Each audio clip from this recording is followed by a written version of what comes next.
සෑහෙන දවසකින් කියන්නේ මාස ගානකින් වේල්ලා තිබේ බෝඩින් පේජ් එක.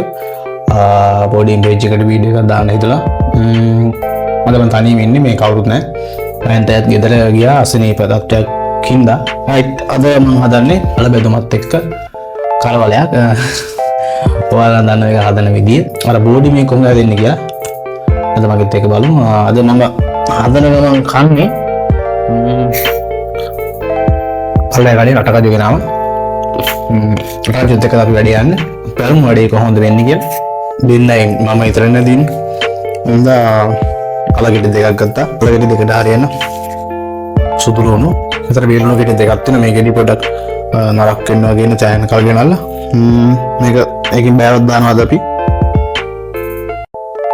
මේක රසයි කියන එක ලුණු දෙන රසය නේද? මේ දින කට්ට කරවල දාලා අලගෙඩි දෙක හොඳට හොලමු. සුද්ධ කරනවා අලගෙඩි දෙක. අලගෙඩි මෙන්න මේ වගේ අලගෙඩි දෙක මම ගන්නවා බීලෝණු ගෙඩිය. බොඩි මේ උයන්නෙත් රැට විතරක් ඉන්න මේ වේලුළු නම් මලන් જાති ඉතුරුන කොහොමද අපි දවල්ට වැඩි ඉන්නේ සෙනතුලත් වෙරිද විතරයි සමහරක් දවස්වල ඉන්නේ. ෂොට් පේන්නේ නැති වෙයි කියන්නේ මම වීඩියෝ කප කෙනෙක් නැතුව තනියම කැමරාව හසුරවන්නේ. මට තාම හිතන්නේ සුදුරුණු ගෙඩිය ඇයි තාලලා සුද්ධ කරන්න කියලා. වීඩියෝ සුද්ධ කරලා මේ ටිකෙන් හොද ගන්න ඕනේ.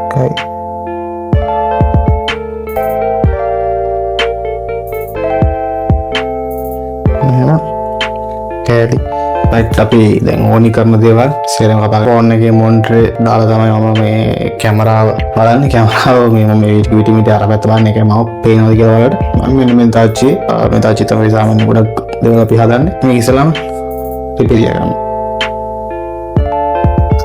දෙන්න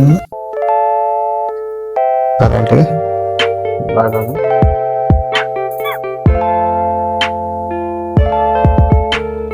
ඉතින් මේ ටික කරන්ට් එක බා ගන්න අතරම මම ඉස්සරහම සාමාන්‍ය පිළිවෙලට වැඩක් කරේ නෑ. හැබැයි මම දැන් පිළිවෙලට වැඩක් කරනවා. පිළිවෙලට ඉන්න හදනවා. ඒ හින්දා අපේ තියෙන බඩු වල මේ අපේ එක මේ කහ කුළු එක මේ වගේ මම නාමකරණයේ යෙදුණා. අද දැම්ම ඊට පස්සේ දානවා සුදු ලුණු ටික. සුදු ලුණු බීලුණු දෙකම දාන. මේක මේ අලයකට සෙට් වෙන විදියට මොනක මිනිස් කුඩු නේද? නඩු කුඩු. ඒක තමයි නේද? අර ටික තෙන්නේ.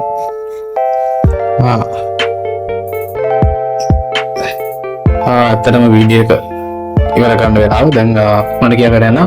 මේවා යලකඩියක් මම කාලා තියෙන්නේ පොඩි කාලේ මම කියන අපි ඉස්කෝලේ දවසල මම යලකඩියක් කාලා දෙනවා. අපි දෝණි කියනවා දිනුෂ්කා මගේ හොඳ මෙයාලා අම්මා හදනවා මේවා යලකඩියක්. මට තාමත් මතකයි ඒක.